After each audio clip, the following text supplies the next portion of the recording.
403 фонда, более 50 тысяч дел. С такими результатами Русский районный архив отпраздновал свое 80-летие. Торжественное мероприятие прошло в здании Русской музыкальной школы. Во время праздника бывшим и действующим работникам архива представители властей вручили грамоты и благодарности. Архив сегодня – это не только место, где бережно сохраняется документальная история Московской области и Русского района. Архивные документы разнообразны по своему составу и интересны по содержанию. В архивный отдел обращаются граждане с запросами социально-правового характера.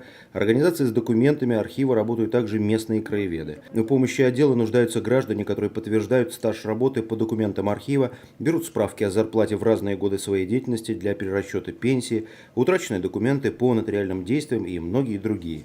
Как и везде, в архиве есть проблемы, но их успешно решают. Архивных полок не хватает. Это вечно проблема архивов.